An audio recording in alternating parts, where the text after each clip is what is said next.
ನಮಸ್ಕಾರ ವಿದ್ಯಾರ್ಥಿಗಳೇ, ದ್ವಿತೀಯ ಪಿಯುಸಿಯ ಒಂದು ಸಮಾಜಶಾಸ್ತ್ರ ಕರ್ನಾಟಕ ಶಾಲಾ ಶಿಕ್ಷಣ ಮತ್ತು ಮೌಲ್ಯ ನಿರ್ಣಯ ಮಂಡಳಿಯು ಪ್ರಸಕ್ತ ವರ್ಷ ಅಂದ್ರೆ 2025 ಮತ್ತು 26ನೇ ಸಾಲಿಗಾಗಿ ಒಂದು ಬ್ಲೂ ಪ್ರಿಂಟ್ ಅನ್ನ ಹೊರಡಿಸಿದೆ.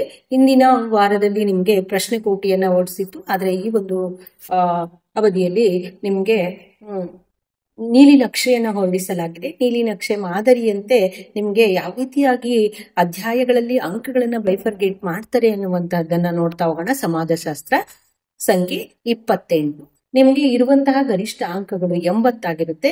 ನೋಡಿ, ನಿಮ್ಗೆ ಕೊಟ್ಟಿರುವಂತಹದ್ದನ್ನ ನೋಡ್ತಾ ಹೋಗೋಣ. ಅಧ್ಯಾಯದ ಕೊಟ್ಟಿದ್ದಾರೆ, ವಿಷಯಗಳು ಕೊಟ್ಟಿದ್ದಾರೆ, ಬೋಧನಾ ಅವಧಿ ಎಷ್ಟಿರುತ್ತೆ, ಹಾಗೆ ಅಂಕಗಳ ಹಂಚಿಕೆ ಯಾವ ರೀತಿಯಾಗಿ ಕೊಟ್ಟಿರ್ತಾರೆ, ಮತ್ತೆ ಭಾಗ ಎನಲ್ಲಿ ಎಷ್ಟು ಅಂಕ, ಭಾಗ ಬಿ ನಲ್ಲಿ, ಸಿ ನಲ್ಲಿ ಮತ್ತೆ ಡಿ ನಲ್ಲಿ ಅಂತ ಕೊಡ್ತಾ ಹೋಗ್ತಾರೆ. ಹಾಗಿದ್ರೆ ನಾವು ಇಲ್ಲಿ ನೋಡ್ತಾ ಹೋಗೋಣ. ಇಲ್ಲಿ ಮೊದಲನೇದಾಗಿ ಭಾಗ ಎಗೆ ಸಂಬಂಧಿಸಿದಂತೆ ಅಂಕಗಳು ಎಷ್ಟಿರುತ್ತೆ ಅಂದ್ರೆ ನಿಮ್ಗೆ 20 ಅಂಕಗಳನ್ನ ಒಳಗೊಂಡಿರುತ್ತೆ. ನಿಮ್ಗಾಗ್ಲೇ ಗೊತ್ತಿದೆ, ಇಲ್ಲಿಯೂ ಕೂಡ ಮಲ್ಟಿಪಲ್ ಚಾಯ್ಸ್ ಕ್ವಶನ್ಸ್ ಇರುತ್ತೆ, ಫಿಲ್ ಇನ್ ದ ಬ್ಲಾಂಕ್ಸ್ ಇರುತ್ತೆ, ಮ್ಯಾಚ್ ದ ಫಾಲೋಯಿಂಗ್ ಇರುತ್ತೆ ಮತ್ತು 1 ಅಂಕದ ಪ್ರಶ್ನೋತ್ತರಗಳು.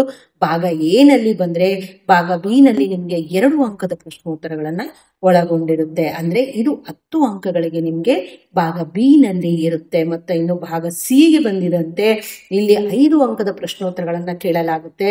ಇಲ್ಲಿ 30 ಅಂಕಗಳಿಗೆ ಒಂದು ಸಿ ಸೆಕ್ಷನ್ ಅಲ್ಲಿ ಇರುತ್ತೆ. ಇನ್ನು ಭಾಗ ಡಿ ಗೆ ಸಂಬಂಧಿಸಿದಂತೆ ನಿಮ್ಗೆ ಇರುವಂತಹ ಅಂಕಗಳು 20 ಆಗಿರುತ್ತೆ. 20 ಅಂದ್ರೆ ನಿಮ್ಗೆ ಇಲ್ಲಿ 10 ಅಂಕದ ಪ್ರಶ್ನೋತ್ತರಗಳನ್ನ ಈ ಒಂದು ಭಾಗ ಡಿ ನಲ್ಲಿ ಕೇಳಲಾಗುತ್ತೆ. ಹಾಗಿದ್ರೆ ಇಲ್ಲಿ ಅಧ್ಯಾಯಗಳಿಗೆ ಯಾವ ಅಧ್ಯಾಯಗಳಿಗೆ ಎಷ್ಟೆಷ್ಟು ಅಂಕಗಳನ್ನ ನಿಗದಿ ಮಾಡಿದರೆ, ಎಷ್ಟೆಷ್ಟು ವೇಟೇಜ್ ಅನ್ನ ಇಡಲಾಗಿದೆ, ಹಾಗೆ ನೀವು ಯಾವ ರೀತಿಯಾಗಿ ಓದಬೇಕಾದ್ರೆ ಯಾವ ಒಂದು ಅಧ್ಯಾಯಕ್ಕೆ ಎಷ್ಟೆಷ್ಟು ಇಂಪಾರ್ಟೆನ್ಸ್ ಅನ್ನ ಕೊಡಬೇಕು ಅನ್ನುವಂಥದ್ದನ್ನ ಇಲ್ಲಿ ನೋಡ್ತಾ ಹೋಗೋಣ.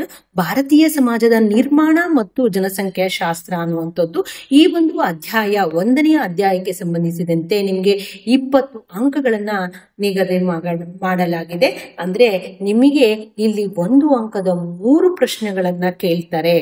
1 ಅಂಕದ 3 ಪ್ರಶ್ನೆಗಳು. ಇಲ್ಲಿ ಫಿಲ್ ಇನ್ ದ ಬ್ಲಾಂಕ್ಸ್ ಇರ್ಬೋದು, ಮ್ಯಾಚ್ ದ ಫಾಲೋಯಿಂಗ್ ಇರ್ಬೋದು, ಮಲ್ಟಿಪಲ್ ಚಾಯ್ಸ್ ಇರ್ಬೋದು, ಅಥವಾ 1 ಅಂಕದ ಪ್ರಶ್ನೆನೇ ಇರ್ಬೋದು. ಒಟ್ಟಾರೆ 3 ಪ್ರಶ್ನೆಗಳನ್ನ, 1 ಅಂಕದ 3 ಪ್ರಶ್ನೆಗಳನ್ನ ಕೇಳ್ತಾರೆ.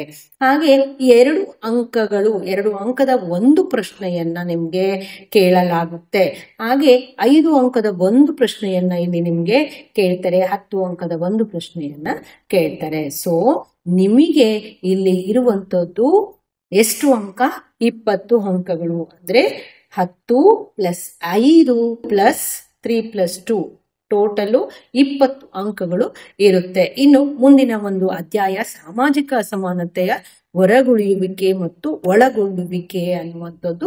ಈ ಒಂದು ಅಧ್ಯಾಯಕ್ಕೆ ಸಂಬಂಧಿಸಿದಂತೆ 15 ಅಂಕಗಳನ್ನ 15 ಮಾರ್ಕ್ಸ್ ಅನ್ನ ನಿಮ್ಗೆ ಫಿಕ್ಸ್ ಮಾಡಿರ್ತಾರೆ. ಅದರಲ್ಲಿ 1 ಅಂಕದ ಪ್ರಶ್ನೆಗಳನ್ನ ಕೇಳಲಾಗುತ್ತೆ. 2 ಅಂಕದ 1 ಪ್ರಶ್ನೆ ಇರುತ್ತೆ ಮತ್ತು 10 ಅಂಕದ 1 ಪ್ರಶ್ನೆ ನಿಮ್ಗೆ ಇರುತ್ತೆ. 10 + 2 ಅಂಕದ ಪ್ರಶ್ನೆ 1, 10, 12 + 3 15 ಅಂಕಗಳು ಇರುತ್ತೆ. ಹಾಗೆ ಒಳಗೊಳ್ಳುವಿಕೆಯ ತಂತ್ರಗಳು ಅನ್ನುವಂಥದ್ದು 15 ಅಂಕಗಳಿಗೆ ನಿಗದಿ ಮಾಡಿರ್ತಾರೆ.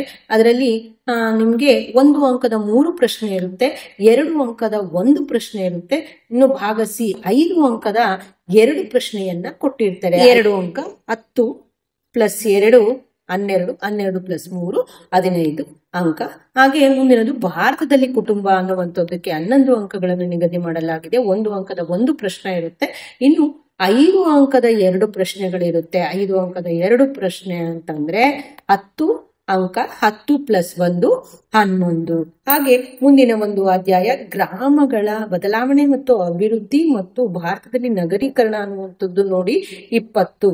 ಈ ಒಂದು ಅಧ್ಯಾಯ 20 ಮತ್ತೆ ಅಧ್ಯಾಯ 1ರಲ್ಲಿ ನಿಮ್ಗೆ ಹೆಚ್ಚಿನ ಒಂದು ಅಂಕಗಳನ್ನು ನಿಗದಿಪಡಿಸಿರೋದ್ರಿಂದ ನೀವು ಇವುಗಳಿಗೆ ಹೆಚ್ಚಿನ ಗಮನವನ್ನು ಹರಿಸ್ಬಿಟ್ಟು ಅಧ್ಯಯನ ಮಾಡಬೇಕಾಗುತ್ತೆ.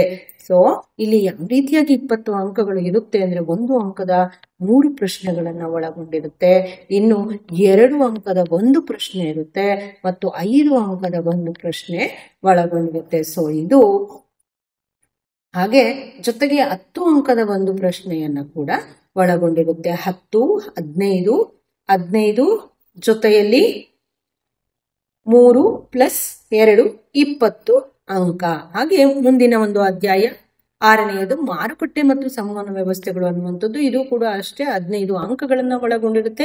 ಈ 15 ಅಂಕಗಳನ್ನ ಯಾವ ರೀತಿಯಾಗಿ ಡಿವೈಡ್ ಮಾಡ್ತಾರೆ ಅಂದ್ರೆ 1 ಅಂಕದ 3 ಪ್ರಶ್ನೆ ಇರುತ್ತೆ, 2 ಅಂಕದ 1 ಪ್ರಶ್ನೆ ಇರುತ್ತೆ, ಇನ್ನು 5 ಅಂಕದ 2 ಪ್ರಶ್ನೆಯನ್ನ ಒಳಗೊಂಡಿರುತ್ತೆ. ಅಂದ್ರೆ 5 10 ಅಂಕ ಪ್ಲಸ್ 2 12 ಪ್ಲಸ್ 3 15 ಅಂಕಗಳು ನಿಮ್ಗೆ ಇರುತ್ತೆ. ಸೊ ಭಾರತದಲ್ಲಿ ಸಾಮಾಜಿಕ ಚಳುವಳಿಗೆ ಸಂಬಂಧಿಸಿದಂತೆನೂ ಕೂಡ 15 ಅಂಕಗಳಿರುತ್ತೆ.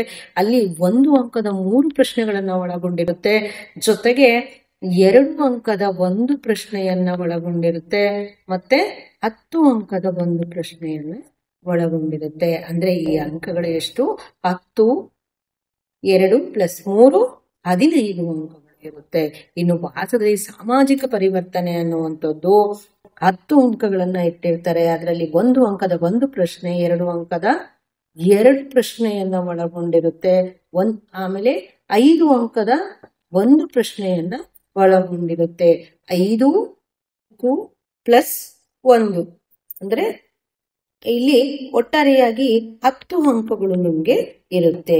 ಇಷ್ಟು ನಿಮ್ಮ ಒಂದು ಬ್ಲೂ ಪ್ರಿಂಟಿನಲ್ಲಿ ಇರುವಂತಹ ಅಧ್ಯಾಯಗಳಿಗೆ ಸಂಬಂಧಿಸಿದಂತಹ ಅಂಕಗಳ ವಿಂಗಡಣೆ ನೀವು ಯಾವಾಗಲೂ ಕೂಡ ಓದ್ಬೇಕಾದಾಗ ಈ ಒಂದು ಬ್ಲೂ ಪ್ರಿಂಟ್ ಅನ್ನ ಅನುಸರಿಸಿಯೇ ಓದ್ಬೇಕು. ಅಂದ್ರೆ ಯಾವ ಅಧ್ಯಾಯದಲ್ಲಿ 10 ಅಂಕಗಳಿಗೆ ಓದ್ಬೇಕು, ಯಾವ ಅಧ್ಯಾಯದಲ್ಲಿ 5 ಅಂಕಗಳಿಗೆ ಓದ್ಬೇಕು, ಯಾವ ಅಧ್ಯಾಯದಲ್ಲಿ 2 ಅಂಕಗಳು ಮತ್ತೆ ಯಾವ ಅಧ್ಯಾಯಕ್ಕೆ 1 ಅಂಕದ ಪ್ರಶ್ನೋತ್ತರಗಳನ್ನ ಓದ್ಕೋಬೇಕು ಅನ್ನುವಂಥದ್ದನ್ನ ಗಮನದಲ್ಲಿರಿಸ್ಕೊಂಡ್ಬಿಟ್ಟು ನೀವು ಅಭ್ಯಾಸ ಮಾಡಿದ್ರೆ ನೀವು ಪರೀಕ್ಷೆಯಲ್ಲಿ ಸುಲಭವಾಗಿ ಹೆಚ್ಚು ಅಂಕಗಳನ್ನ ಪಡೆಯೋದ್ರಲ್ಲಿ ಯಾವುದೇ ರೀತಿಯಾದಂತಹ ಅನುಮಾನ ಇಲ್ಲ. ಸೊ ನಿಮ್ಗೆ ಒಂದು ಮಾದರಿ ಪ್ರಶ್ನೆ ಪತ್ರಿಕೆಯೂ ಕೂಡ ಬಂದ್ಮೇಲೆ ನಿಮ್ಗೆ ಮಾದರಿ ಪ್ರಶ್ನೆ ಪತ್ರಿಕೆಯ ವಿಶ್ಲೇಷಣೆಯನ್ನು ಕೂಡ ಮಾಡೋಣ. ಧನ್ಯವಾದಗಳು. ಜೊತೆಗೆ ನಿಮ್ಗೆ ಇಂಪಾರ್ಟೆಂಟ್ ಆಗಿರುವಂತಹ ಇಲ್ಲಿ ಯಾವ್ಯಾವ ಲೆಸನ್ನಿಗೆ ಎಷ್ಟೆಷ್ಟು ಅಂಕಗಳು ಇದೆಯಲ್ಲ ಆ ಅಂಕಗಳಿಗೆ ಸಂಬಂಧಿಸಿದಂತೆಯೇ ನಾನು ವಿಡಿಯೋವನ್ನ ಮಾಡ್ತೇನೆ. ಅಂದ್ರೆ 5 ಅಂಕದ ಇಂಪಾರ್ಟೆಂಟ್ ಆಗಿರುವಂತದ್ದು, 1 ಅಂಕದ ಬ್ಲೂ ಪ್ರಿಂಟ್ ಅನ್ನ ಆಧರಿಸಿಯೇ ನಾನು ಆ ಒಂದು ವಿಡಿಯೋವನ್ನ ಮಾಡ್ಲಿಕ್ಕೆ ಪ್ರಯತ್ನಿಸ್ತೇನೆ. ಧನ್ಯವಾದಗಳು.